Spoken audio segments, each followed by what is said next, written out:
Hi everyone, and welcome to the Tuesday Dev Stream. I'm Sloshla, filling in for Mordex, who has come down with a cold today, so it's me today. But today we're talking about behind-the-scenes stuff for how we created the Brawlhalla-vania event. And with me is Brandon. Give everyone a bit of an introduction. I mean, they might have seen you during the Ezio stream, but yeah, who are you? What do you do? Yeah, my name is Brandon Breezy. I am a character animator here at BMG.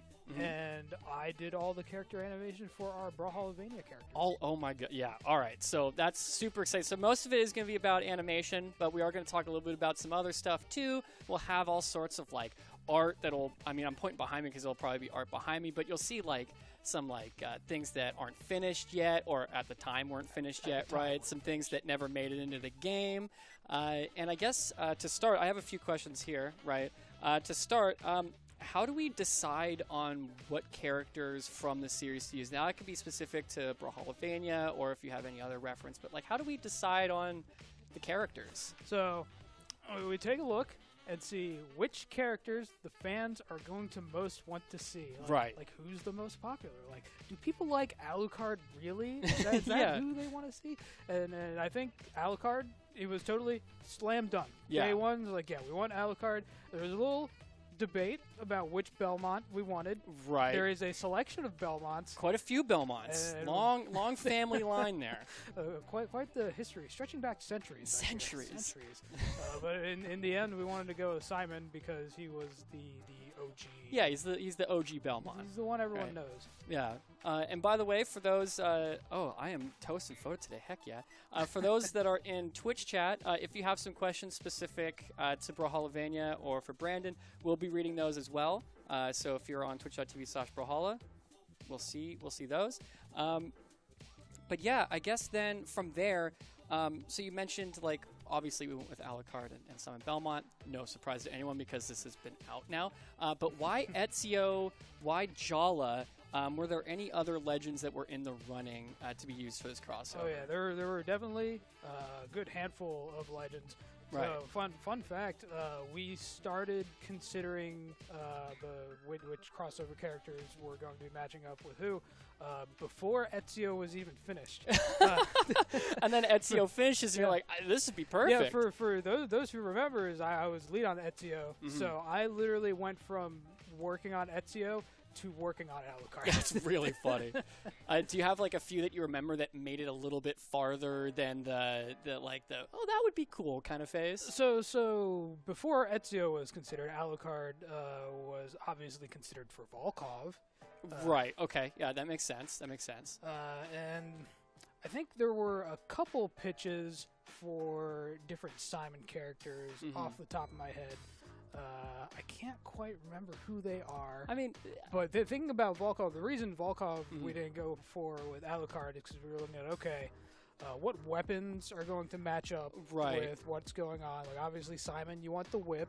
What are our whip solutions there? So we had some tech solutions there with how the chain whip turned out with the sword. What is the mace that he uses? What is that called? The Morning Star? There's the Morning Star whip. There is the Vampire Killer whip. Vampire Killer whip. He has a whole bunch of whips that you can reference if you wanted to. Yeah, one of his signatures has a different one too, right? Yeah, Axe Neutral Sig. So yeah, because in the games he can upgrade his whips. That's right. And in some of the games there are a whole plethora of because they're more RPG-like, so you can just equip whips that have different properties and they blow things up, and sometimes they don't. And there's a lot of games in the series. Turns out. So many. But yeah, that was one of the things we did with one of the whip. It was okay. We have the whip one way, so we want to have the whip be in the sig, but it's hard to have that specific one. Actually, was okay. We have the whip as a sword. Yeah. But now he has an axe, and it's an axe sig. So how do we use how do we use the whip without making it seem like Simon has his sword weapon? Right, which is something that you're talking about during Ezio, right? That whole creation, because he also uses a crossbow, and you didn't want it to seem like he was holding a completely separate weapon. Yeah, we got characters that are jacks of all trades here. And that's really cool for them. I love it. But for gameplay purposes in Brawlhalla, we need to make sure it's very clear which weapon the character actually has. So when he's doing that SIG, we took special care and made sure that that whip was a leather whip and not a Morningstar metal chain whip. Very different. different. So that no one would be confused. And hopefully no one gets confused. No, I mean, okay. So before we get even more into we're going. Really getting into it. But you mentioned that we were thinking about like what legends would work for this Brawlhalla-vania event before even Ezio was created. How long do these usually take from like start to finish? They can take a variable amount of time. Right. We got to talk to the rights holders for the crossover to get that spun up, and then we have to pre-conceptualize some of these things, and then find the time to get into proper development. Right. Like this one, like I said, it started development before Ezio was even done development, and Ezio development didn't start till I want to say March, April this year. Right. So maybe beginning of this year is really when we were starting to think about like what would work. Right. So we start lining things up, and we say, okay, we're going to have this character coming up, and then after that character, maybe these characters will fit in. This crossover, this event will fit in, and we line these things up so that we can have people working on it at different points. So we'll say, okay, we're conceptualizing which character we want for this crossover, and we'll add the brass tacks of like, okay, do you want this to be Volkov? Do you want this to be another character? Right. And then once that's decided, then we'll bring in, we'll start concepting up things, and then once things are more concepted up, we'll have the character animation come in and start working on things, which is myself. Yeah. And then after most of the character animation is done, we'll bring in the effects animation, because the effects animation relies on the character animation. Right. The character animation relies on So concept. yeah, there's like a Concepts string of things that have to happen before it's like done. So long time is the answer. Long time. Most of the year. And then kind of one final question here before we get into the behind the scenes. You sent in a bunch of different like GIFs and images and things. So right before we get into that, how did the team decide on what the weapons would look like? Like specifically, I think people mostly have been wondering about Alucard's orb. I hear the orb is rad. The orb is so rad, dude. It's flaming, so great. Flaming skull. Who would have thought Who would have thought that's just cool? But yeah, so how did that, I mean, it like you were saying, like for some of them it's obvious, right? Some in Belmont, you really wanted somehow to have the Vampire Killer whip. But he has a lot of different things, right? So yeah, how did that get decided? So yeah, part of that is like, okay, how are we going to be able to fit this with the character he's crossing over onto? Or with Simon, it's like, okay, he prominently uses a lot of weapons, but how are we able to make that fit? And we figured the best fit was going to wind up being Jala, because, okay, we got the sword, and we have sword tech already, because... Was it Michelangelo? It was Michelangelo from Ninja Turtles that has the unfolding nunchuck. Exactly. That has a little spinning animation on it, and we were okay, we can do that for the whip, and we did some tests, and I think I might have some pictures of that here in the slideshow. It was cool though. Immediately, we're like, yeah, all right, this is it. Yeah, we did a test. We were like, okay, this is gonna work. Shoot, shoot. Yeah, that totally works. Cool, great, yeah. and then I think the sword for Simon, and then the orb for Alucard. The orb for Alucard in particular had a lot of options, because Alucard's another one of those characters who's got tons of weapons. I don't know if you played Symphony of the Night, but there's a million little like floating things. There's so many things that just float around. They float. Right? They're small. They can fit the orb profile. There's even one. I was a proponent of what wound up becoming the side sig, which was he does the cape open, makes the fireball orb, and I was like, man, wouldn't that be cool if that little fireball orb was the orb? And they were like, no, wait, what if the orb was this enemy from the game? And then you're like, okay, that is really cool. Yeah, that's also cool. Like, I'm not against these things. So yeah, it sounds like it's just like kind of ideate until we land on something that is the coolest. And for some of them, like it's super obvious, right? Like Alucard's sword. Right. Gotta have it, right? Simon's sword, gotta have it, right? And then after that, it's like, all right, well, what is the coolest? What makes the most sense? But it seems we're starting to get some stuff here, right? We're looking at Alucard D orb, the down orb here. Or is it Ezio D orb? I guess this is Ezio screenshot. So what is happening here? Like, it's a screenshot that you've drawn on. So obviously these crossovers, we're not trying to make them completely unique. They're being put onto a character, and it's important that we maintain gameplay integrity for that character, because we don't want anyone to have a strict advantage. So when concepting these up, we are directly comparing them to the moves that already exist to make sure that the move isn't going to be doing anything that's wildly different than the move that's going on the base character. Yeah. So you're looking at a couple here that were part of it. What are we looking? Why is so he a wolf? Keeping in mind that Alucard can transform. I don't know if you've played Symphony of the Night, but in Symphony of the Night, Alucard can turn into a number of different crazy beasts, including this purple dog. So the fun. Love him. I love this dog. He's a cool guy, and ultimately we didn't wind up having the dog in here, but we did wind up having the bat. That's right. And the D orb that we just showed is what actually wound up becoming the bat. Because he flies in a bunch of different ways. We really could have gone all sorts of ways. Like, he does just, like, have wings, but he has a move in the games where he actually flies around really quickly as a bat. He flies around quick as a bat. I think he's an infinite jump that just goes straight up a whole bunch. He's got a double jump with wings. And that's actually something we discussed internally, because there are several SIGs where his wings pop out and he does so with them. He's like, okay, which wings do we wind up using for this? Because he's got wings that are like Black Angel wings. And he's got wings that are more leathery bat wings, and we wind up going with bat wings because it's Halloween and he's transforming into a bat. Yeah, he's already transforming into a bat, so it kind of, you can see here the double jump wings that we were just talking about here, right? Say, because like even in this, I had this concept that I was like, okay, I don't know if these are going to be the angel double jump wings or if we're going to use the bat wings. So I in fact drew this concept and made them just the angel wings. I don't know, this could change in the concept. It just wound up changing in the concept because we thought we found some things that lined up a little better. So I think in particular because we wanted the D orb to transform into the bat. Right. We were like, okay, we're just going to use bat wings for everything because he's transforming. Yeah, then it kind of just, it all, like, fits nicely. It's the same wings. There's no confusion, you know. Cohesive, we're not getting confused like cohesion. Yeah. We're not getting confused about, is that a dog or is that some kind of purple monster? I'm not sure. But the dog shows up in an avatar, at least. He does show up in an avatar because he does transform into that. Fun detail in all of that is that his transformations actually, he transforms, but his belt doesn't. Really? So he just keeps a belt on the whole time. Yep. I think you could see it in our dog concept, and you can see it on the finished bat sig. He totally keeps the belt with the sword, and that just stays the same. Nice. That's how you know it's Alucard. Oh yeah. Here's this isn't the final. This is a version. This is not but you can see his belt here. Exactly what you're talking about. God, yeah. That's and I was going to say something about the dog, and I forget, but we're moving on. We're moving on, yeah. So what's usually the process of creating effects for the epic crossovers? You mentioned that, like, there's a lot of ideation beforehand, but what's like, your usual process? So we're researching first. Yes.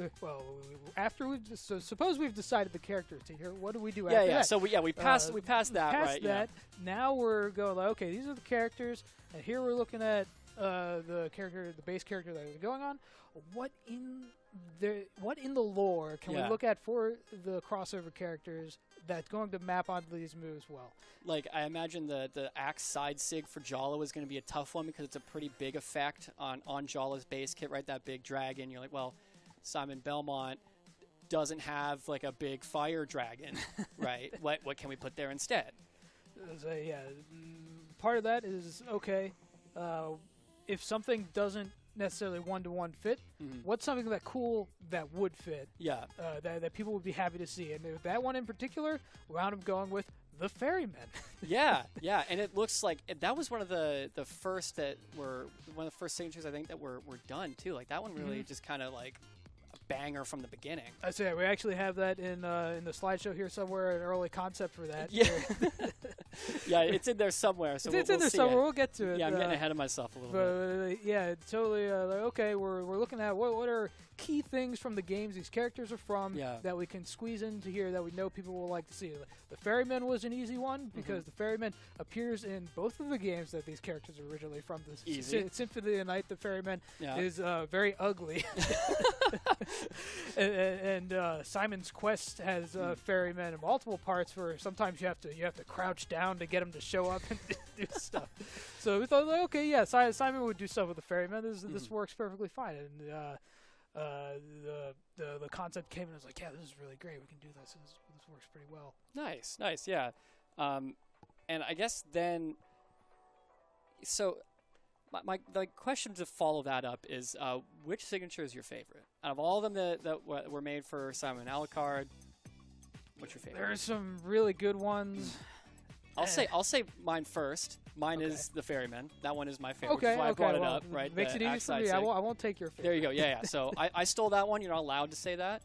So I really like both of the side sigs on Alucard.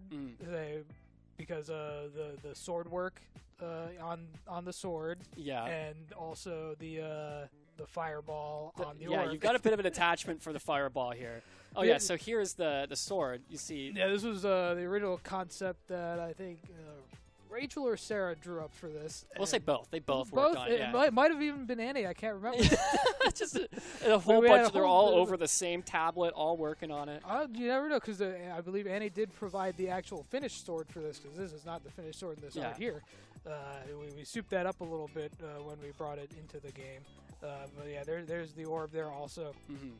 But the orb and the side sigs on this are near and dear, because the orb in particular here is like, oh yeah, this is a really cool thing that's like semi-secret in Symphony of the Night, but like Alucard uses it in all kinds of stuff. It's also an attack that Dracula himself does. Right, yeah. Which is why it's cool that Alucard's doing it, because I don't know if you've heard, Alucard is Dracula's son. Really? I don't know if you know this. Want to hear something else that's mind-blowing? Yes. Spell Alucard's name backward. It's backwards. It's Dracula backwards. It's crazy, and I just was feeling it, and okay, this makes perfect sense. This is Dracula's son, Alucard, spelled backwards. Yeah, they don't have the greatest relationship, those two, Alucard and Dracula. Not. They hate each other, but he taught him how to do magic, so I guess maybe it hashes out at some point. I don't think so. Alucard woke up one day and his dad said, "Okay, son, please press down, left, X on the controller." And that's how you cast like, Fireball. What are you? Oh, there it is. All right, it worked. And don't forget, you can teleport, son. Oh, thanks, Dad. I appreciate it. Anyway, I hate you. Bye. I'm gonna have to kill you in like a decade. Yeah. But yeah. Forgot I said that. The orb one in particular, I was a proponent of. It was okay. Yeah, this should be what this side sig is, because I feel like this is going to fit well with the hitboxes, and it's also a really solid reference to the in-game lore. Yeah. So this seems like a strong thing to do. It's a good way to show some of the transforming too, because we're looking to do the transforming. Yeah. That's a lot of the reason we chose Ezio. Right. For Alucard is because he had a lot of very unique SIGs going on that we were going to be able to showcase a lot of our Alucard's very unique stuff in. Yeah, he's got a lot of things, and it's kind of funny that he just ended up working out so perfectly on Ezio, right? Like it. You wouldn't think, because Ezio was turning out to be a jack of all trades kind of character, and then Alucard's a jack of all trades kind of guy, so they just kind of fit. Yeah.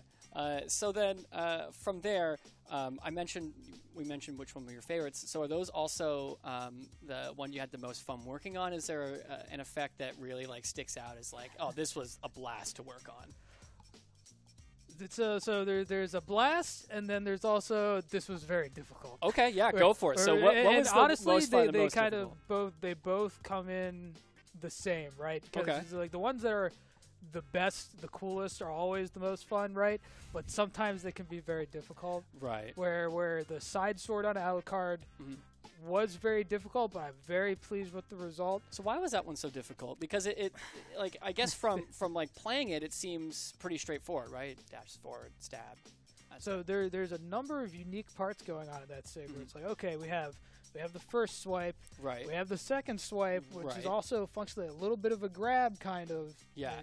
On Ezio, he's stabbing into, and then he's popping back with a little bit of a blast explosion there, sending the opponent flying, moving himself back. So we're trying to come up with an action that communicates all of this while using Alucard's unique elements. Yeah, because Alucard does not have a gun.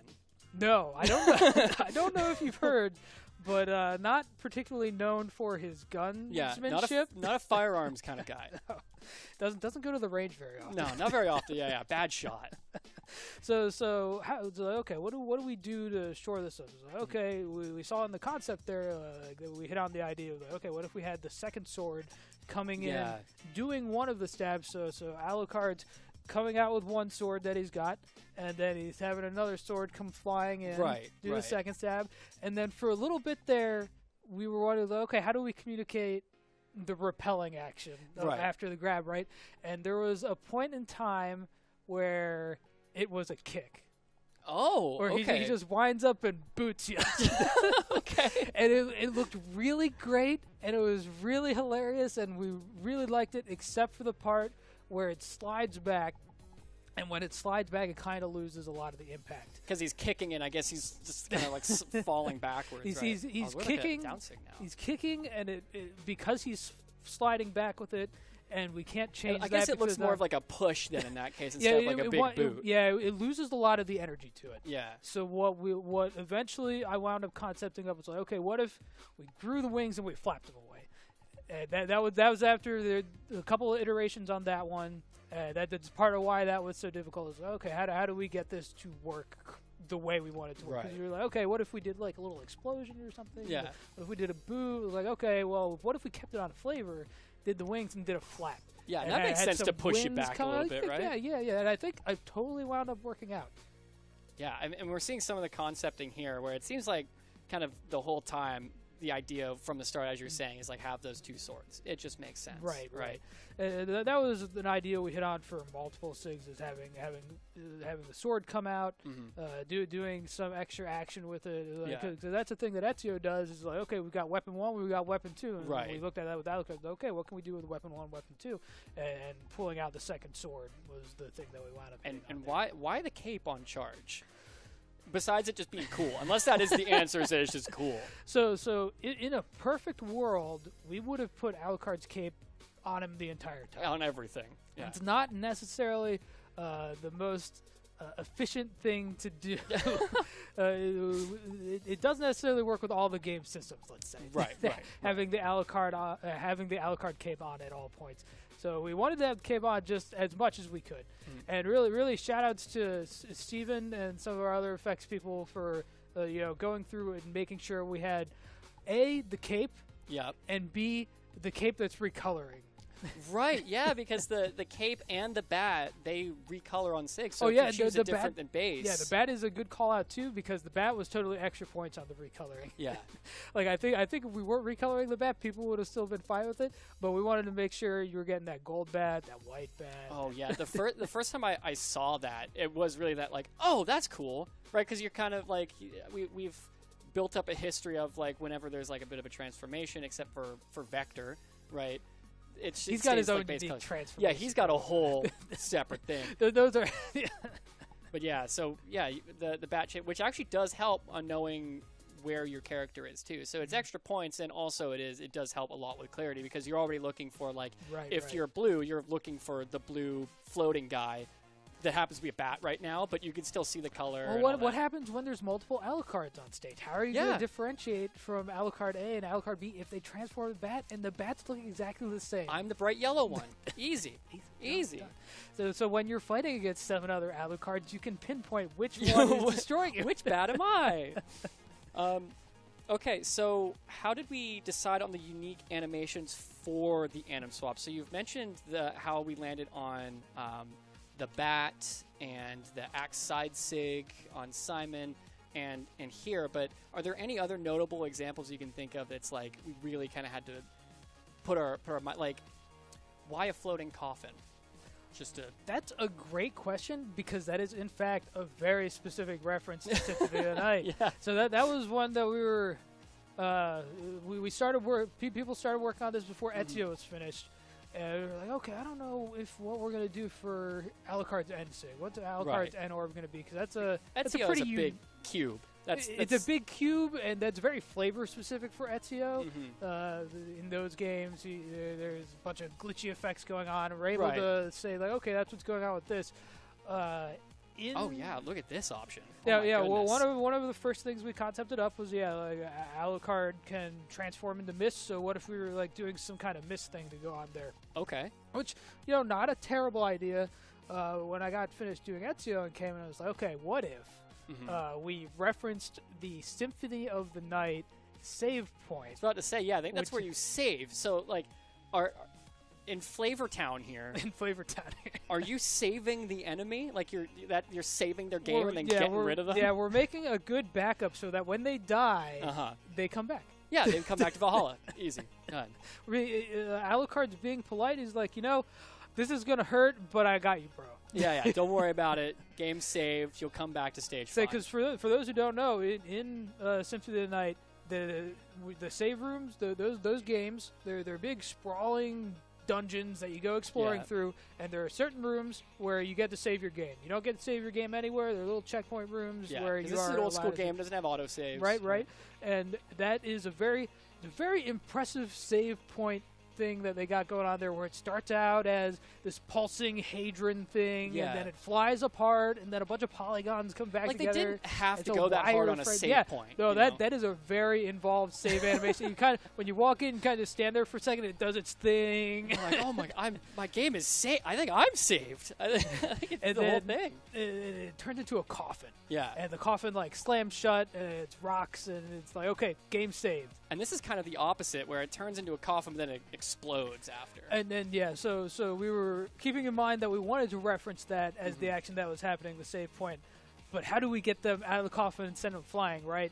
So we figured there's a lot of the similar actions where Ezio's whipping out the gun blade that he shoots. Right. We do a lot of the secondary sword thing for that. So it's like, okay, what if we just brought in the secondary sword again for that send? Yeah, it matches up with what Ezio's doing. It's matching up with what Alucard's doing for all the other Ezio substitutions. Right. So we do that, and then there was a sincere graphical effort, I'm going to call it, to work out how all that was going to look. And I really, really have to give a shout out to Mike Chapman for putting in a lot of effort in the effects area. That one was one of the final 6 to be finished. Yes, this one went the longest in development because I actually have a GIF in here in the slideshow somewhere of what it looked like before we had to start paring it down, because it was honestly super impressive. Yeah. Where at first there were gameplay considerations and optimization considerations that had to be because taken you have to be for able to see the enemy in it, and I think this is it here where it's really, really hard to see. This is way before this was final, but like, I don't know, if you look at this, it's like, yeah, this is really impressive. We could say this was final and like maybe get away with it, but it is impossible. Again, looking at Ezio, we're trying to, there should be an advantage, right, when you're playing a crossover. Ezio's just a really clear mesh cube, right? The action is being communicated. The player can see themselves. They know what's going to happen and where they're going to get sent to.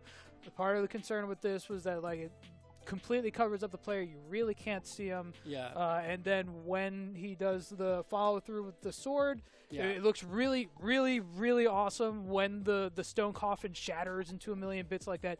But there are concerns about where does the hitbox start and the hitbox end? Right. So what this wound up becoming was we kept a little more of the wireframe. Yeah, because even here you can't tell when it's going to start hurting you. But now on the final sig, not everything is super dark. You can tell when the circle comes in. Right. There's a lot of the circle covering up the character in there, and we kind of took out the middle of the circle. Iterations of the coffin too. Yeah. Again, Mike put a lot of effort into this coffin. I want to make sure Mike gets his props for all the work he did on this, because he did out all the wireframe for this, made it look perfect with the spinning. It's like, we're not using any CG assists here or anything, as far as I know.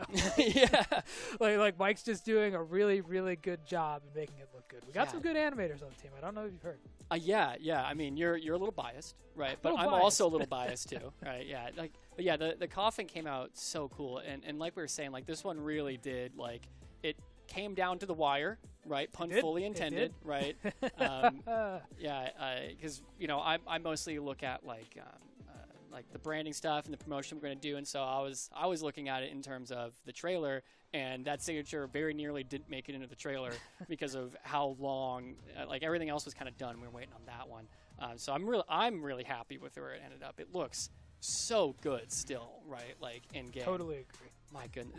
Yeah. I mean, you're giving Mike a lot. He deserves it. A lot of props to Mike. Mike is one of our newer animators that I think he deserves the call out for. Yeah, not metagame Mike. This is not metagame Mike. We got different Mike. That's why I specified Mike Chapman earlier. Mike Chapman, who is not Mike Meta. Yeah, not. Okay, and we've talked a lot about the coffin now, so we're going to move on to, and also we talked a lot about Alucard. But let's move on to Simon Belmont a little bit. Kind of get back to the Belmont clan here. Simon, sometimes when he hits people, bones shoot out of the enemies. What is going on there? What's that about? That is also a specific reference to this series of games. Yeah. In Super CV4, there are a lot of skeletons around, and there's a lot of whipping action going on. Yes. When you whip these skeletons, or really any other of the enemies in that game, they will burst into flames. Right, and you see that on the hit too. You see a lot of fire and then bones. So the fire in particular is referencing the fire from that game. Some of the, I want to say some of the enemies, and not all of them, will explode into bones. And really, the bones we really liked because that first level in that game, there are a lot of skeletons, and you whip them, and they explode into flames and bones. And we were like, you know what?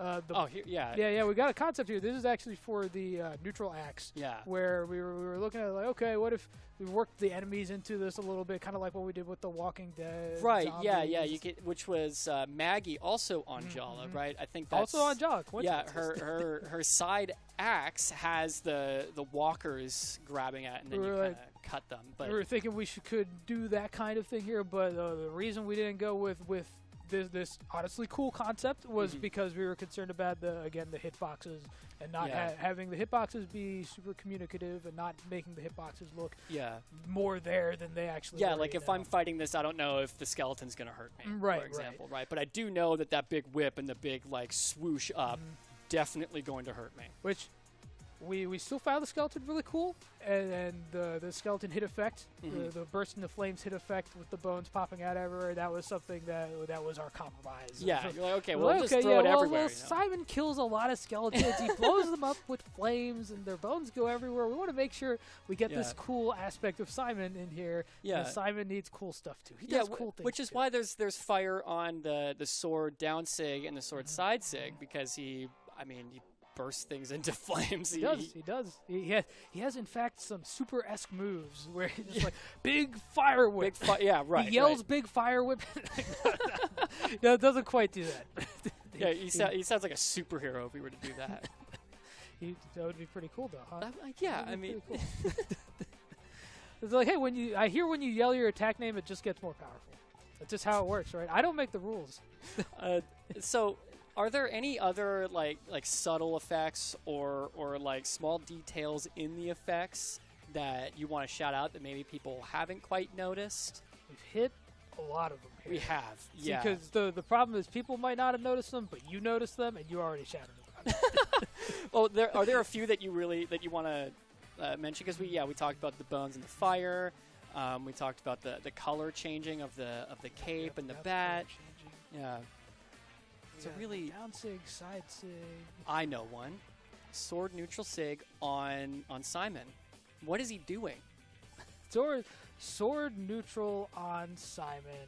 So okay, he's got a good reference in there. Yeah, we've got the holy water, right, from the Castlevania, from the CV games. Yes, where he whips it out, tosses it up, right, and explodes it with the whip, which is a fun thing to do if you have a thing that can destroy all kinds of beasts of the night very easily. Yeah. I don't know if you played that original NES game. The holy water is a very effective way to kill Frankenstein. Really? Yeah, I don't know if you see him. You toss that down in front of him, burns endlessly, and he just stands there. He's like, I don't know what I'm doing, bro. Yeah. I guess then you got the right power up. You just beat me. This feels super perfect that it was timed up with Brawlhalla-vania, because we have like the Monster Nash, who's like a Frankenstein looking character, right? And then there's another one. That first NES game is really a monster mash of all those old classic monsters. It's a real Halloween-y game going on. We just thought it was a good matchup. Oh yeah, so someone's asking about the I think it's the cross boomerang. So why didn't that end up in there? This was considered, but this is one of those cases where okay. There weren't necessarily any SIGs that super lined up with it, and there were also concerns with if we wanted to properly imitate the cross boomerang functionality that is getting thrown, and we have weapons in the game that get thrown. Yes, so we every single weapon, actually. in fact, where we don't want to confuse people with like, okay, is this a weapon getting thrown at me, or is this not a weapon getting thrown at me? Because we have a lot of weapons that look really, really different. So if we were to have the cross boomerang in there, while it looks cool, it might confuse people a lot. Yeah. And again, with the SIG thing, in the game, it's a cross boomerang. That boomerang goes out and comes back, and if you jump over it, it'll keep going back the other direction. Yeah. We didn't have anything that necessarily duplicated that functionality, so we didn't necessarily want to use that in any of the SIGs. Because so if it's not true to it, we can't really do it. It just doesn't feel right. It's because, the holy water, pretty true to that, right? Like, holy water bursts into flames. That's what the holy water does. That's just what it does, right, yeah. But, because he's got a lot of different... I think Toast has got it. Yeah, okay, cool. This is great, so that makes sense, right? But, we just could not find a spot because he's got a lot of different gadgets. Same with Alucard, got a lot of different gadgets, and we can't use all of them. Can't use all of them. Can't necessarily visually represent them correctly. I think with the side sword on the Simon crossover, he had originally we did try to have the holy water in there too. We tried a couple ways to get the holy water to work there, and it really just wasn't lining up with how fast that move starts up and where the hitboxes go. So we wanted to look. He's just got a big fire whip attack. What if we just did the big fire whip? He's just doing the big fire whip attack. Just doing the big fire whip. I think I've gone through most of the things that I wanted to mention. We kind of just, we really went through everything. We really hit all of it. You saw some things that I didn't think you were going to see. We kind of just, we really breezed. So I'm going to mention again, though, chat, if you have any questions for Brandon here about... I got answers. You got answers about the Brawlhalla-vania crossover. I guess to start that off, why is there a reversed version of the map? That's a good question. And like a lot of other things in this crossover, it's because it was in the original game. It's a specific reference. So in Symphony of the Night, what happens is you go through, it's a big... I don't know if you've played these games, but there are castles in these games. Yeah, crazy. Right. And most of the time, they are Dracula castles, in fact. Right. And Dracula knows a lot of fun, magical tricks. Magic Dracula. Magic man Dracula. Magic vampire man Dracula. He's got some tricks up his sleeve, and you're going through his castle, and you're beating up all his bosses, and he's like, yo, this is dumb. I need to flip the castle on you. Because instead of flipping tables, that's just what vampires do. They naturally just flip the the next choice is to flip the whole castle. Flip the castle. Yeah.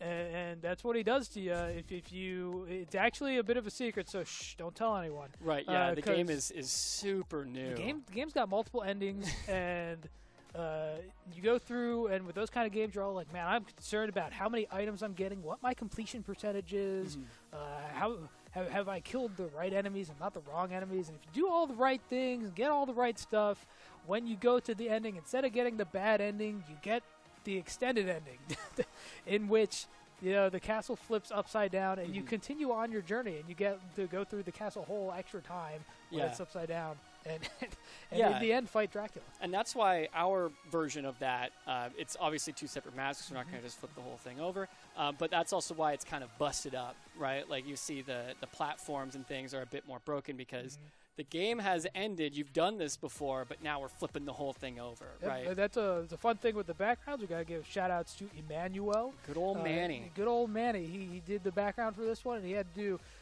take some special precautions to make sure the map looked extra good, right side up and upside down. Yeah, not something that we've ever done before. And so, this takes, flipping the canvas to a whole new level. Right, for all our artists out there.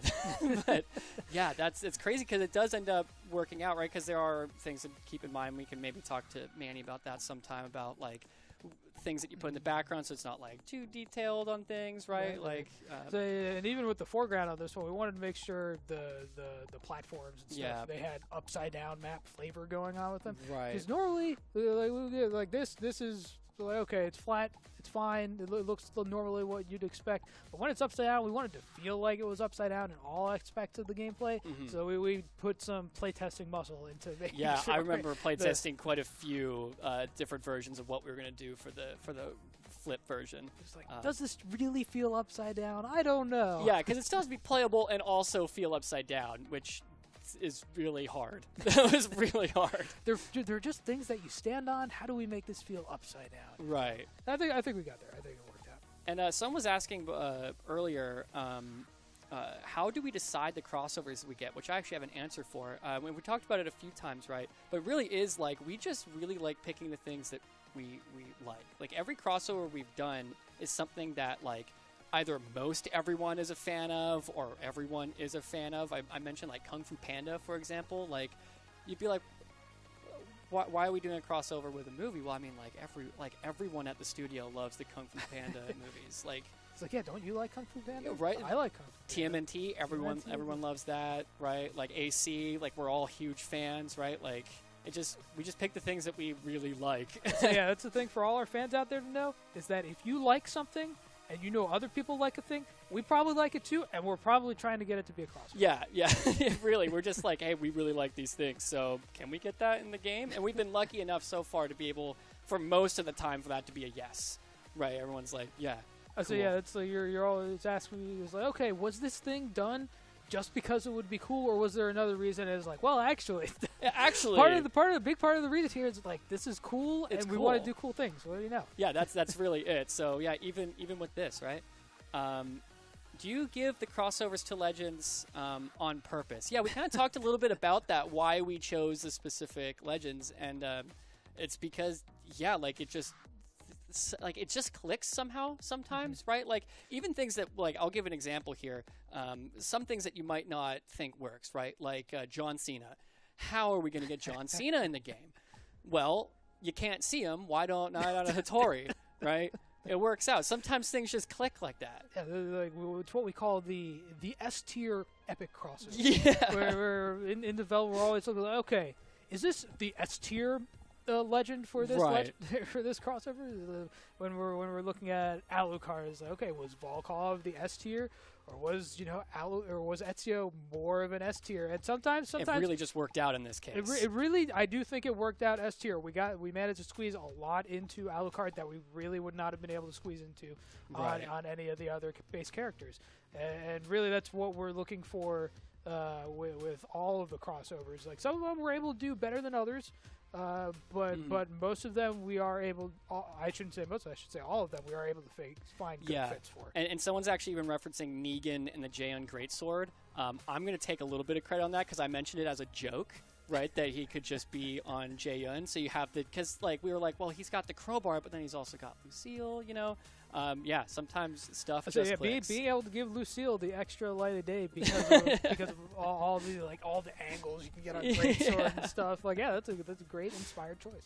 I should to that point. Yes, Dalsim was a real good one in that game. It was like, where's the S tier crossover? And like, we knew that was one that we knew right away. It was like, Rayman Dalsim was 100% the way to go for that. And if we weren't able to do it, this entire crossover was not going to happen. It's like we couldn't do it. We made that happen because we knew it would be awesome. And in this case, we really did just get lucky with Alucard on Ezio, because like you said, we were thinking about it beforehand, and then Simon just clicked with Jala, right? Because like the axe is pretty iconic, and then we've, like you mentioned before, like the sword, we kind of already had that tech.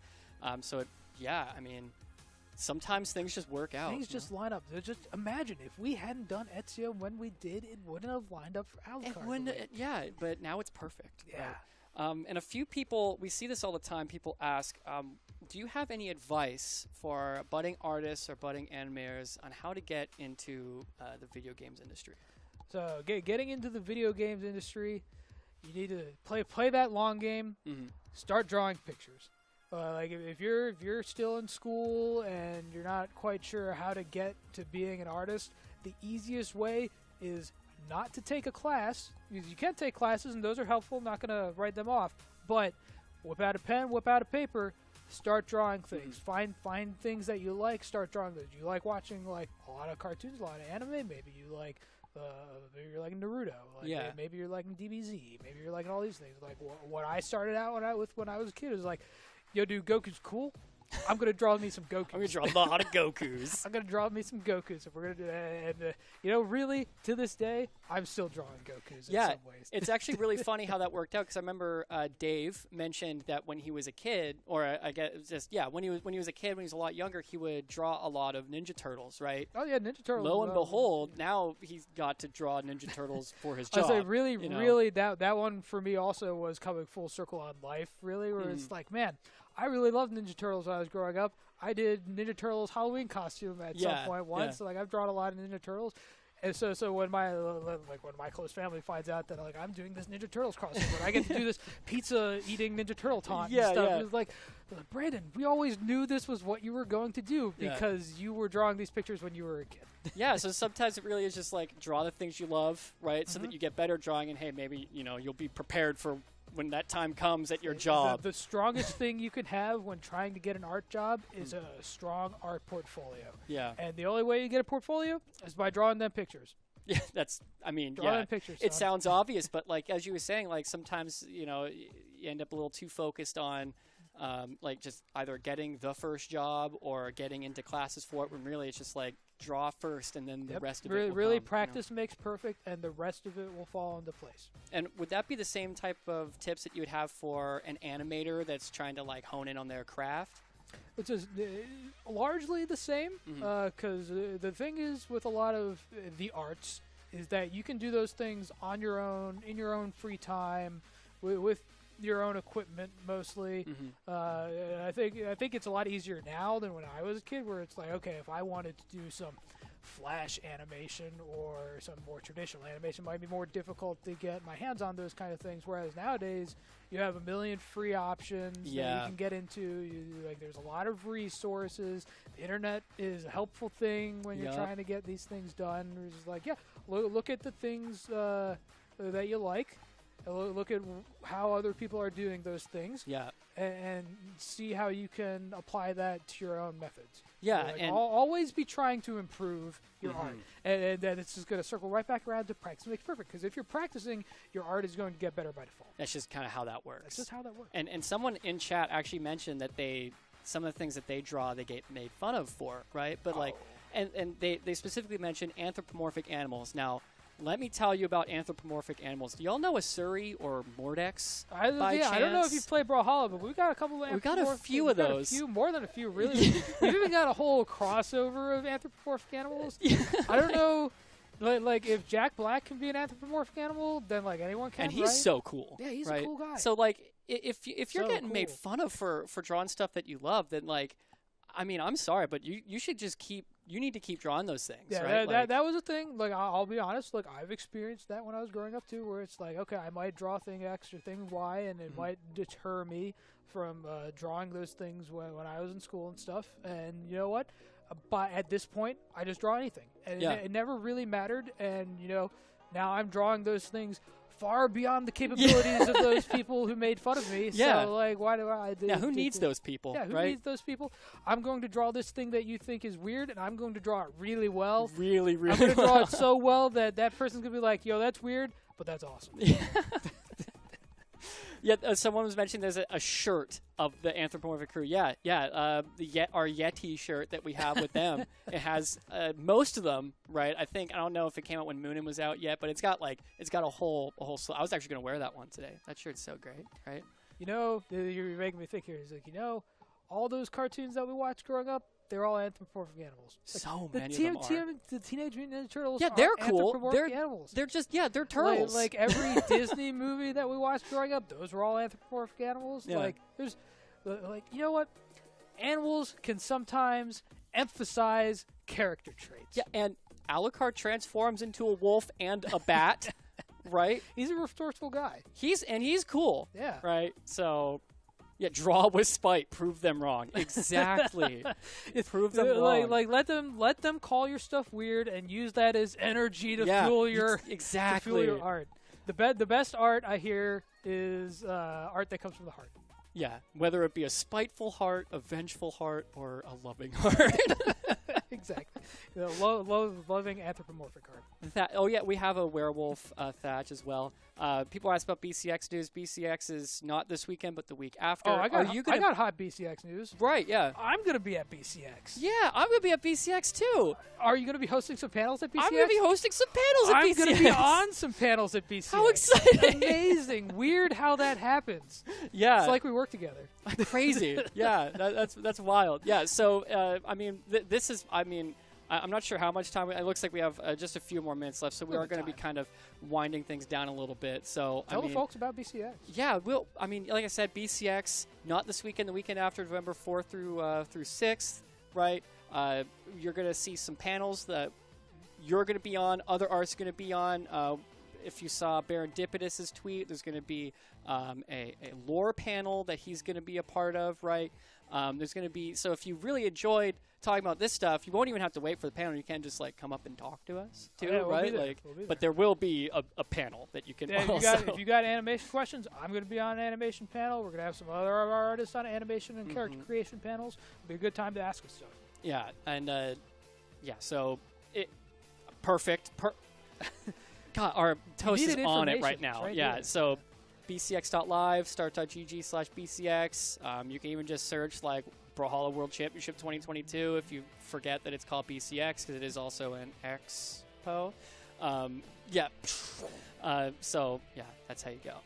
But yeah, I guess the last one is some people do ask about school, and we mentioned that like one of the big things is drawing, but you also did go to school.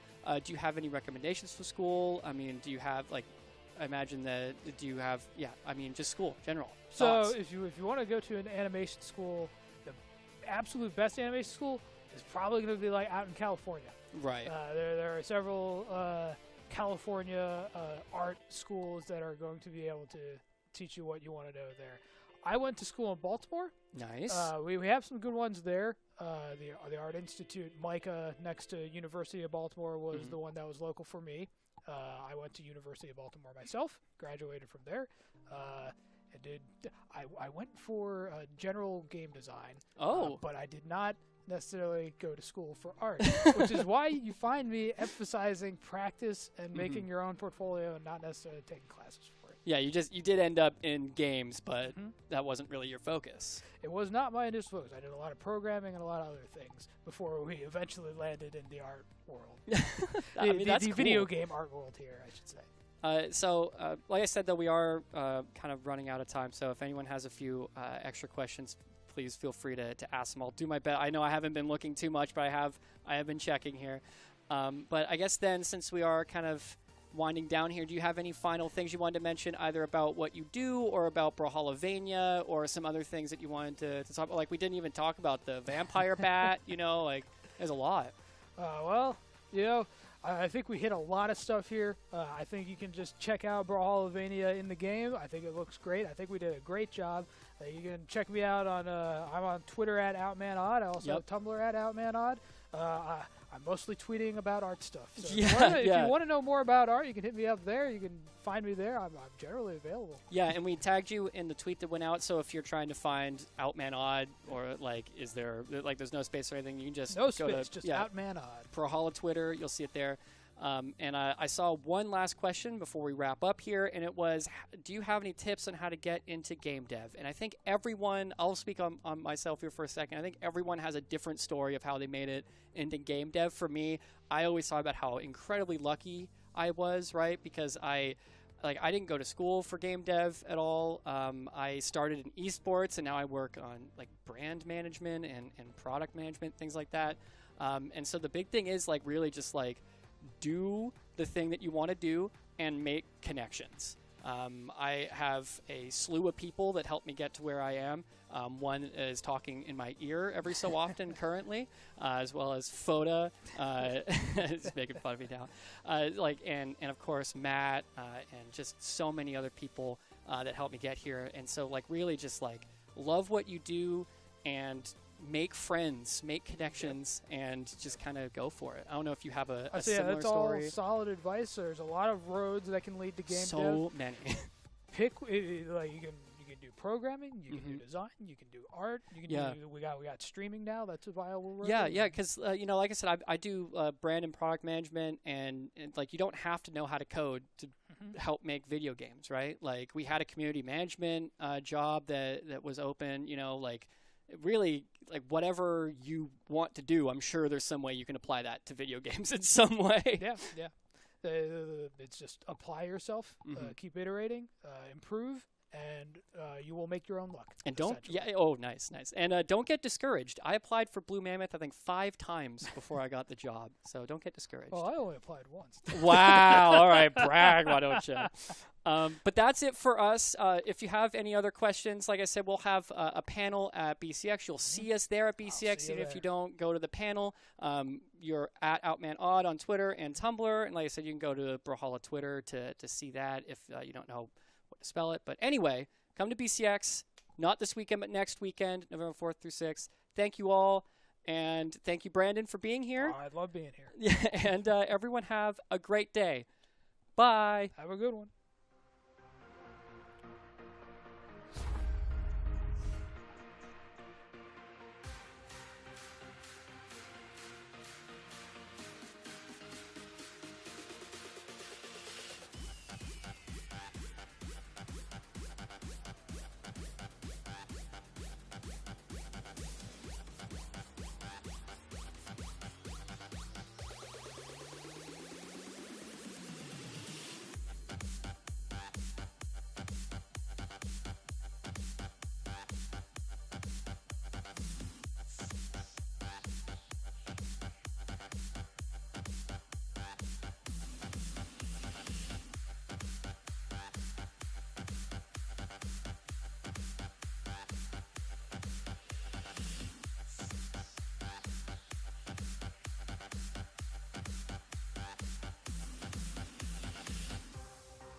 You give me a fever and make a believer out of me. I was just a dreamer, but dreams are now my reality.